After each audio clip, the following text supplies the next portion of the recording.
Hello, আসসালামু আলাইকুম viewers. আরেকটি নতুন ভিডিও নিয়ে আপনাদের সামনে উপস্থিত হলাম।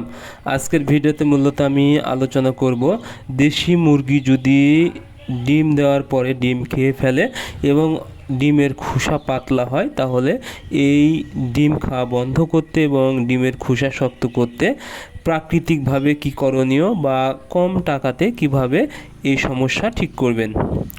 আপনারা যারা দেশি মুরগি পালন করে থাকেন, অনেক সময় দেখা যায় ডিম দেওয়ার পরে মুরগি ঠুকরায়ে ডিম খেয়ে ফেলতেছে বা ডিমের খোসা অনেক নরম হচ্ছে, যার কারণে আপনারা যখনই ডিমে হাত দিচ্ছেন বা ডিম উঠাতে যাচ্ছেন ডিম ভেঙে যাচ্ছে বা ওই ডিম দিয়ে কোনো কাজে লাগতেছে না, যার কারণে আপনাদের ডিম উৎপাদনের যে খরচটা তা আপনারা সঠিকভাবে পাচ্ছেন না। এতে কিন্তু আপনারা একদম লসের সম্মুখীন হয়ে যাচ্ছেন। তবে আপনারা যদি কিছু বিষয় লক্ষ্য রাখেন এবং কিছু জিনিস খাওয়াতে পারেন, আশা করি এক সপ্তাহের মধ্যে আপনাদের মুরগির ডিমের খোসা একদম শক্ত হয়ে যাবে এবং মুরগি ডিম খাবে না। এই জিনিসটার সর্বপ্রথম যে বিষয়টা সেটা হলো বুঝতে হবে আসলে কেন মুরগির ডিম খায় এবং ডিমের খোসা নরম হয়। এটা মূলত একদম পুরোপুরি ক্যালসিয়ামের অভাব, অর্থাৎ মুরগির শরীরে যখনই ক্যালসিয়ামের অভাব হবে তখন কিন্তু এই সমস্যাটা হবে। কারণ মুরগির ক্যালসিয়ামের মাধ্যমে ডিম উৎপাদন হয়। যখন দেখা যায় মুরগির শরীরে ক্যালসিয়াম পাচ্ছে না, তখন কিন্তু সঠিকভাবে খোসা উৎপন্ন হবে না, কারণ ডিমের খোসা পুরোটাই কিন্তু ক্যালসিয়াম। এখন যার কারণে কিন্তু ডিমের খোসা অনেকটাই নরম হয়ে যাবে এবং মুরগি কিন্তু ডিম ঠুকরায় ঠুকরায় খাবে। এর জন্য কী করবেন, আপনারা অবশ্যই ক্যালসিয়ামটা পর্যাপ্ত পরিমাণে যেন মুরগি পায় সেদিকে খেয়াল রাখতে হবে।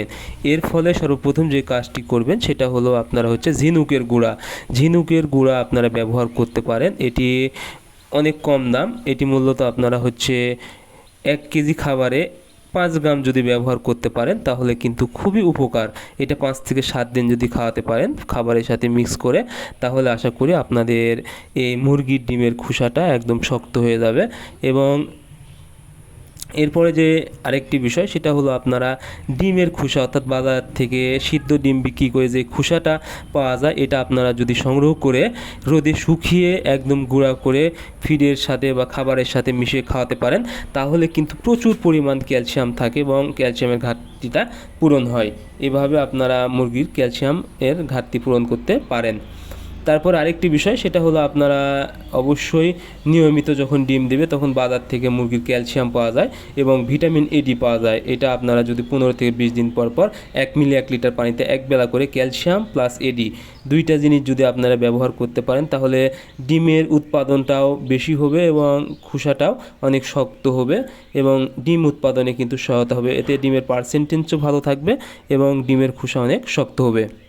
তো আপনারা এইভাবে যদি কোনোভাবে মুরগির শরীরে ক্যালসিয়ামের ঘাটতিটা একদম ভালোভাবে পূরণ করতে পারেন, তাহলেই কিন্তু মুরগি ডিম উৎপাদন ভালো থাকবে, একই সাথে মুরগির ডিম খাওয়া বন্ধ হয়ে যাবে এবং ডিমের খোসা শক্ত হবে।